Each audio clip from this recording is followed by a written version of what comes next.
Welcome back to the Knitweekend YouTube channel. I'm Haley, and this episode is by special request. We're going to be talking about yarn substitutions, some that worked, some that didn't, and just kind of crowdsourcing our thoughts on yarn substitutions. So that sounds like something that you're interested in hearing about, spending a little time with me, then grab your knitting and let's have a chat.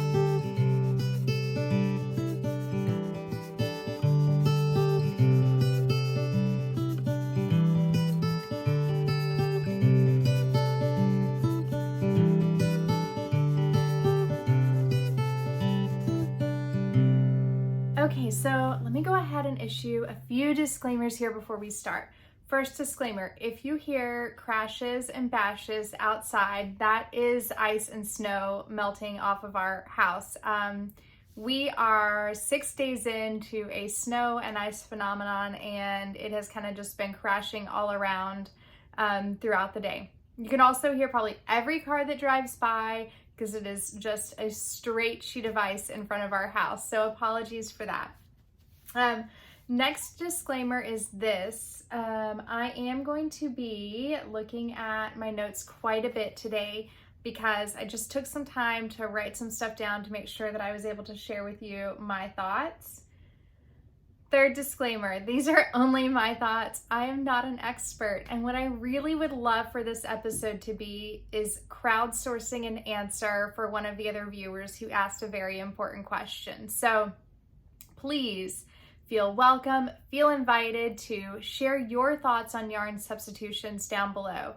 What have you learned from bad yarn substitutions? What have you found has made a good yarn substitution? And also any resources that our friend can use to go learn some more as they endeavor into the big wide world that is choosing fiber and yarn. So all that being said, I'm going to stop you right there, because I know what the next question is that you're going to ask, and that's, what am I wearing? This is not knit by me.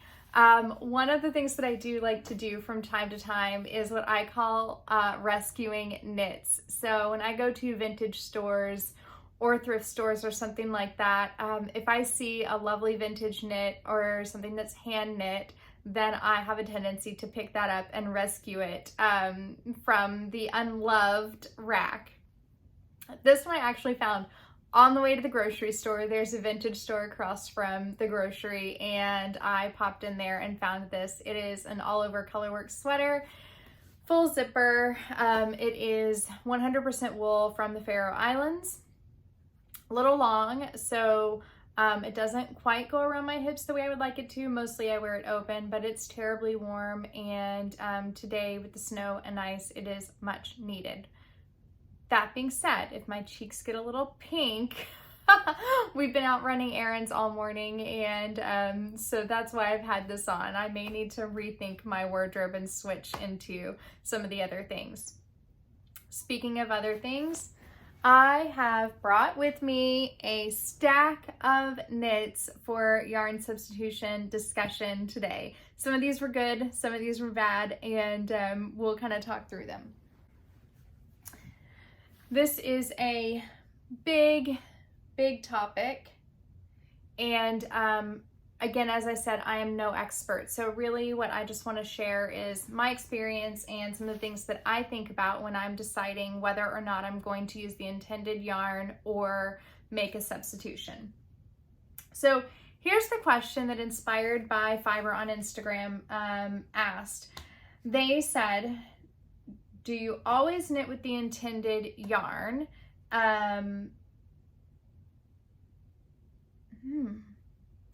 I just realized I didn't write down the rest of the question. Anyway, the question was something along the lines of, do you always knit with the intended yarn? I'm looking to get into yarn substitutions and kind of just looking for some help there. So let's help a friend out and give some ideas. No, I don't always knit with the intended yarn. I think this question was actually asked on my 2023 recap wrap-up video, and a lot of those projects I did use the intended yarn for. But I don't always. I am a big proponent of making smart yarn substitutions to create a garment that you will enjoy for a very long time to come. And I believe that choosing a yarn that you feel excited to use is half the joy of the project, right? And so the thing to remember about yarn substitutions, and in my experience, is that it can create a completely different look and vibe for the finished garment, depending on how far you stray from the intended yarn. And I have done the full gamut of close yarn substitutions that I thought were close that ended up not being because I didn't understand the structure of the yarn. And also yarn substitutions that are a complete seasonal opposite of what the intended yarn is to create a completely different project. When I think about yarn substitutions, I often think about, am I going for like the same look as what the designer has? Or do I want something just on the other side of the spectrum? And I tend to ask myself I would say there's about 4 things that go through my mind when I am deciding on yarn for a project when it comes to yarn substitutions. The first is the intended yarn interesting to me? If the intended yarn is something that I'm like, meh, I don't know if I want to spend my money or time working with that, then maybe I'm going to choose something else. Also, is the intended yarn accessible in my area? Frankly, some of the yarns, especially if you are knitting European designers or Asian designers, they can be hard to find in the States, or can be quite expensive to source and ship over. The third thing that I am always thinking about is how much do I want to stick with the designer's vision? So there are a lot of designers that are very fiber conscious, and they have a true marriage between their pattern design and their fiber. I love that. I think it's wonderful. And then there are other designers who aren't really considering the fiber choice, and they are pretty well knitting with the same kind of commercial yarns again and again. So that vision is maybe a little more flexible and something that you can stray from a little bit easier. And finally, I always think about the seasonality of the garment. Oh, our co-host has arrived. Have you finished your afternoon nap? Okay, thank you. You're a little late. We started without you. As requested, co-host Sweet Georgia Brown, my 8-year-old Burmese cat, is here. She goes by Georgie. She's a big fan favorite. And we even had somebody profess their love to Georgie today. So yes, everybody loves you. Quite vocal about her opinions. She loves the adoration. Anyway, the fourth thing is, do I want to change the seasonality of the garments? And that honestly is one of my favorite reasons to sub out, to do major yarn substitutions. It can be really fun to play with. So I have some of those season change kind of items to share with you too. I mean, honestly, yarn for me is half the fun of knitting, and I'm not talking about necessarily expensive yarns. Most of my yarns are not very expensive. Most of them are not hand dyed. I love yarns of different textures, of different fibers, and I just think it's fun to play around with. So I'm constantly making yarn substitutions in one way or another. Anyway, automatically, if I'm not interested in the yarn, or the yarn is not accessible or within the budget that I want to spend for the sweater, then I know I'm going to make a yarn substitution.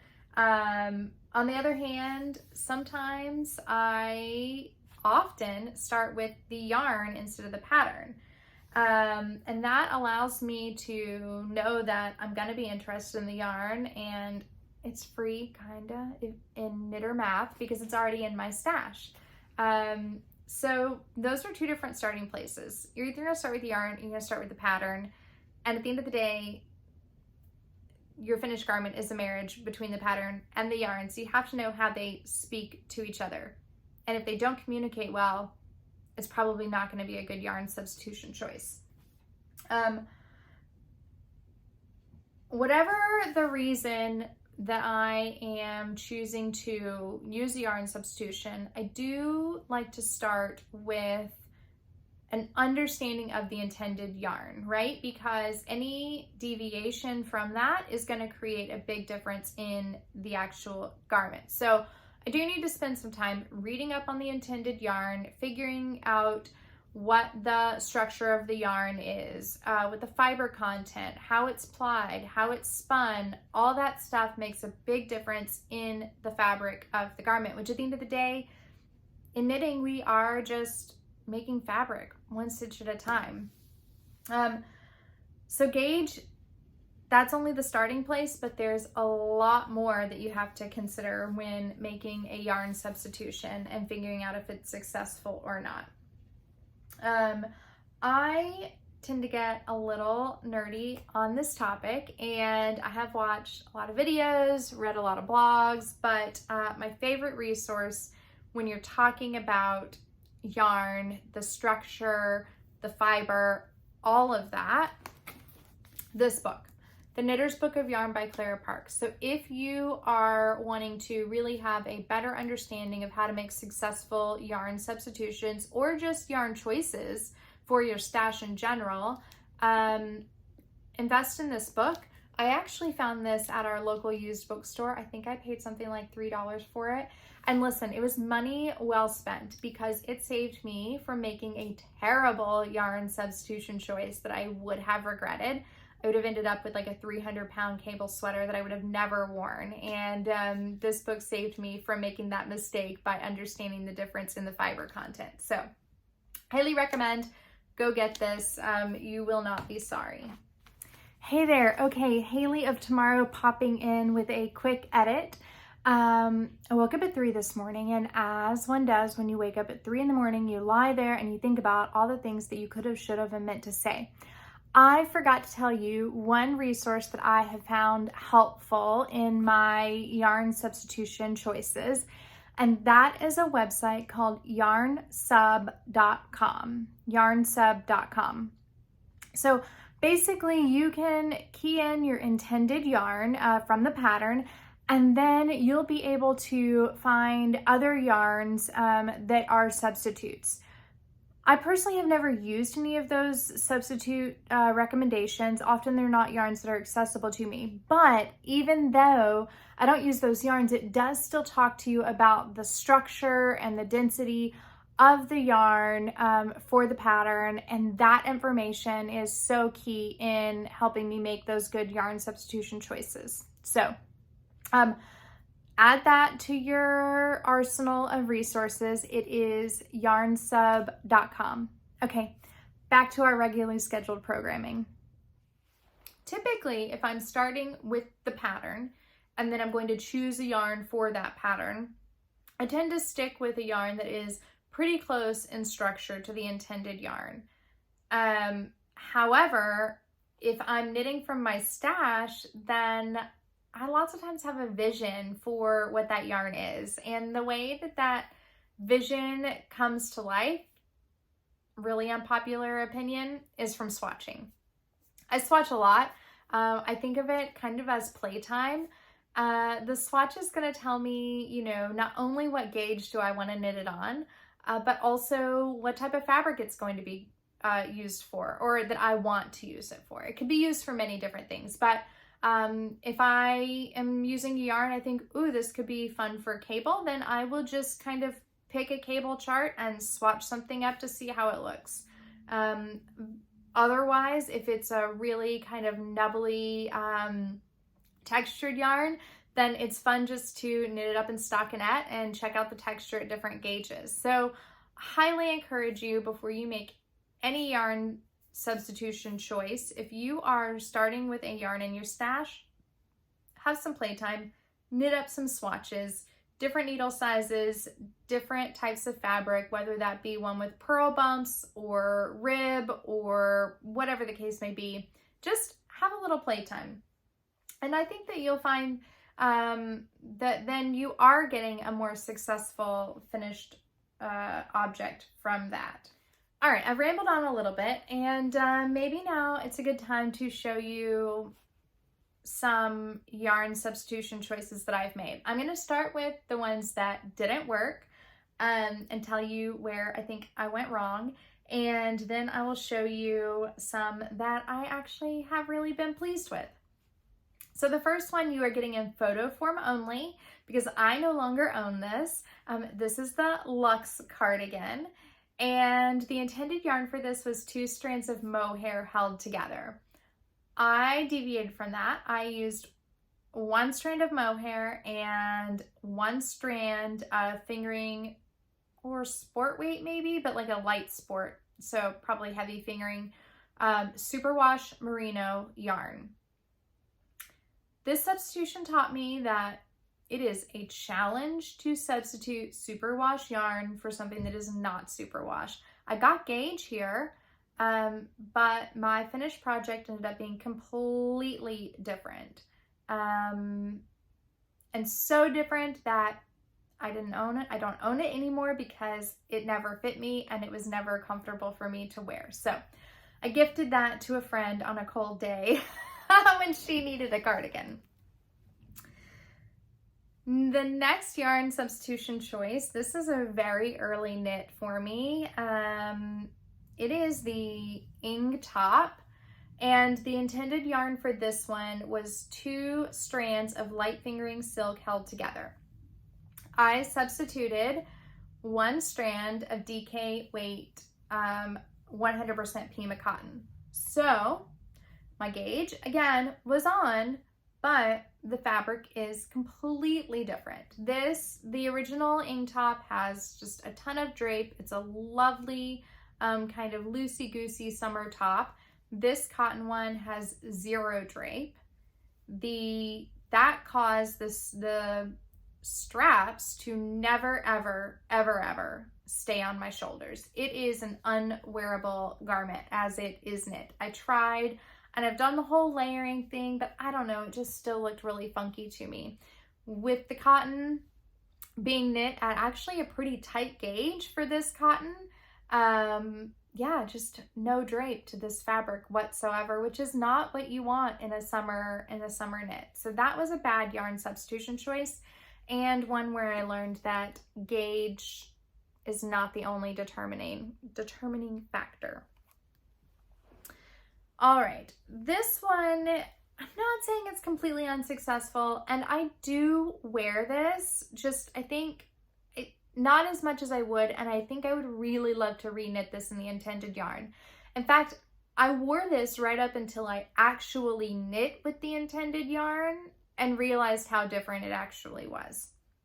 I just said actually like 5 times there. Sorry.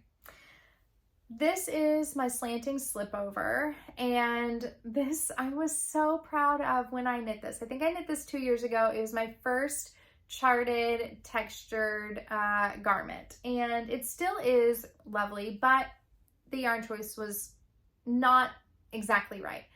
The intended yarn is the Yellholtz craft yarn that you already know I cannot pronounce, but that I love. I used that yarn to knit up the Euro sweater, which I wore in my 2024 knitting goals video. So, and then there's also a full video on that sweater. So it's a yarn that I've spent many hours knitting since then, and I'm pretty familiar with it. I, though, for this, chose to use Let Lopi, which I have used other times, and I thought they were very similar. Technically, they have the same gauge, I believe. They have the same amount of yardage, but what they don't at all have is the same structure, and they are plied differently, and they are spun differently. This is I believe it's a Z-spun, 2-ply Z-spun yarn. It has, Let Lopi has no air in it really whatsoever. And the Yellholtz is, I believe, a 2-ply still, but I think it's as spun, and it has a lot of air in the yarn. It blooms beautifully, and it's just a really kind of gorgeous, much softer feel and than Let Lopi. So, like I said, it's not completely unsuccessful, but it's definitely not one that I would go, ooh, that was a good choice. And it's all to do with the fact that I did not understand the structure between the two yarns. I thought because also they are both pretty rustic farm yarns that they'd be fine to substitute out for each other, but just really not. Yes, ma'am. Do you have something to add?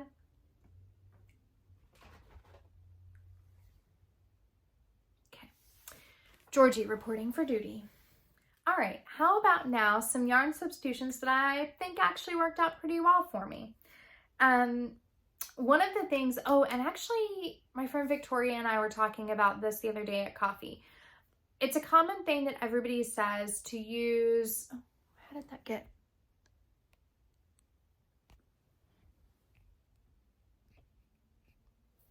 Sorry, I got a little cockeyed there.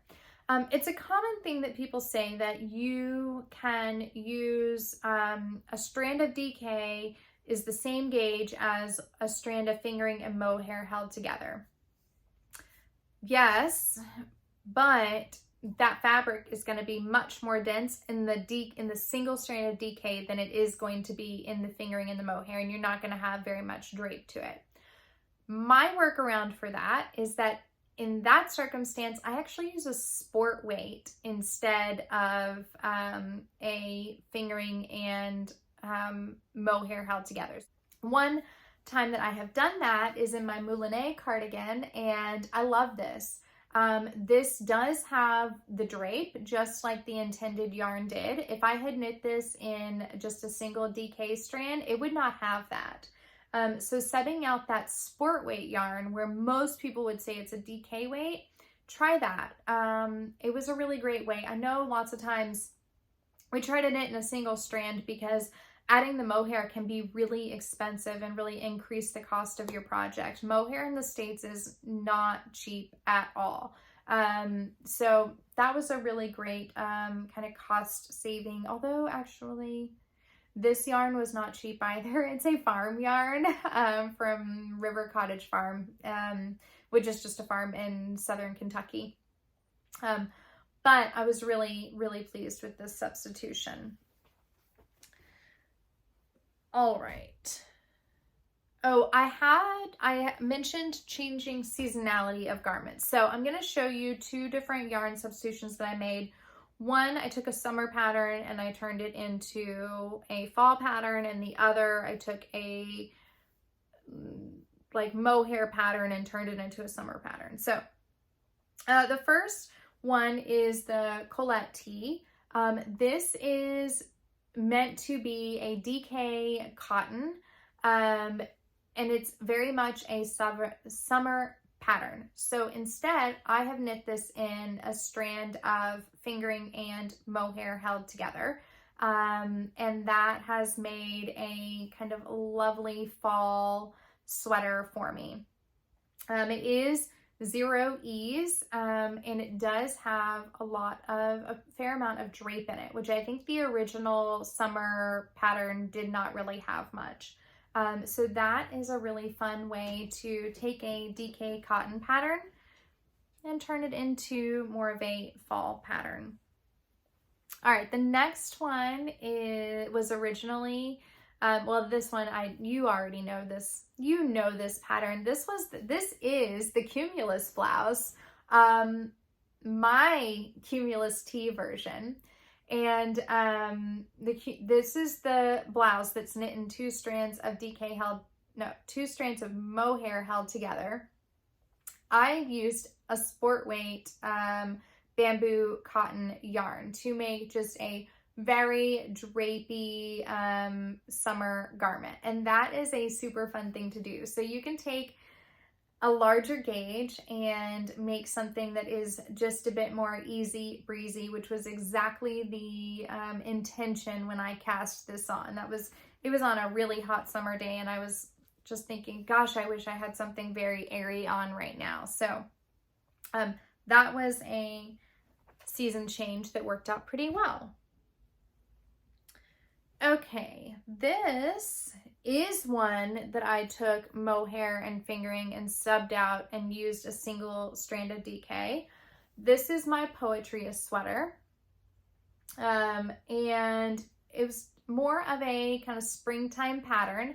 I have knit this up in a single strand of DK. I know you're going to ask about this because every time I wear this or show anything in this yarn, everybody gushes. This is La Bayone Cori worsted in the color Rust. It was selected for me by a family member on a trip. They thought it matched my hair and thought it needed to be mine. So this was one that I had the yarn in my stash already, and I struggled for months to figure out what to cast on with this yarn. I knew that I didn't want it to be something too oversized because it is awfully saturated in color. And I knew that this yarn could handle lace work. So because I had seen it in other patterns with lace motifs on it. And I just decided to cast on the Poetria sweater. I thought it would make a fun kind of fall vibe, and it definitely did. I wore this to Rhinebeck this year, and I had I had several people come up and ask me about the details of my sweater. So that is a time when I did choose the DK, and it did actually work out very well, but it made a thicker garment with no drape, which is really what I was going for in that moment. Speaking of starting with yarn in your stash and having a vision, this is another one that I very much had a vision for when I got this yarn. I agonized. Again, I agonize over a lot of yarn when it starts in my stash and trying to come up with what I want to use it for. So I knew with this yarn that I wanted to have most of the garment be stockinette because it has just a lovely texture to it. But I also felt like it could handle a little bit of kind of ruddy cabling on it. So I chose, this is a 2-ply Icelandic yarn. I don't know how it's spun. I asked the producer and she did not know either, but I'm almost willing to think it is woolen spun.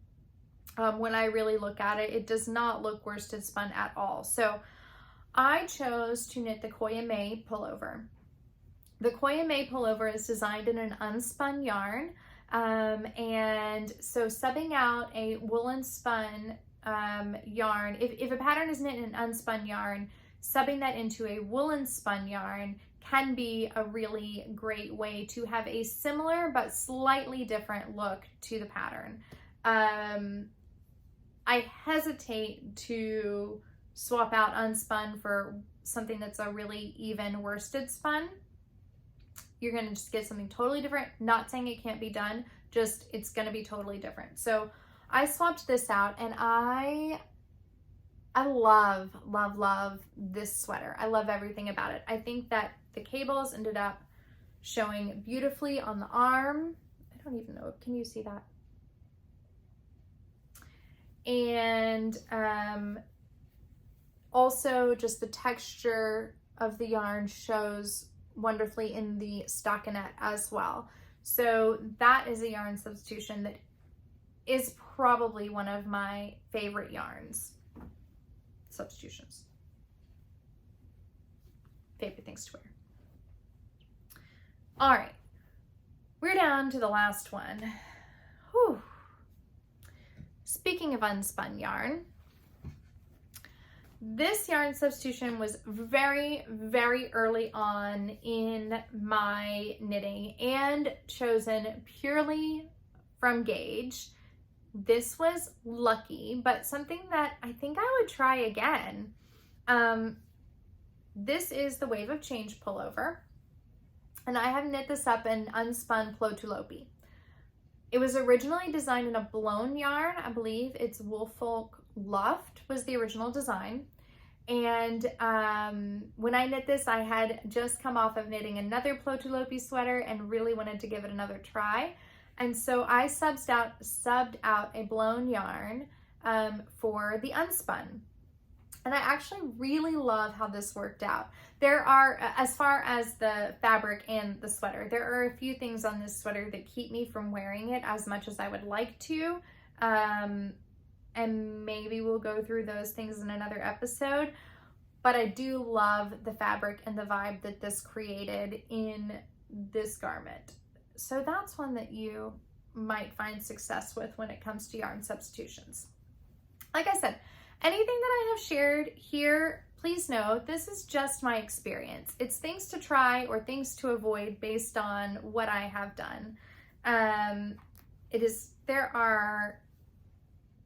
You make your own rules, right? There are no like hard, fast rules to say you can't sub that yarn for that yarn. It's just things to consider, because at the end of the day, I know we all just want to have things that we want to wear and enjoy. So, okay, tell me what you think about these yarn substitutions. Tell me about your yarn substitution wins and your yarn substitution fails.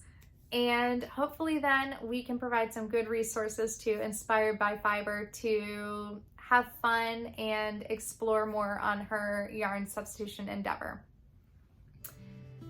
And if you made it this far into the video, do all the podcast things, like, comment, subscribe, and come back next time. I'll talk to you soon.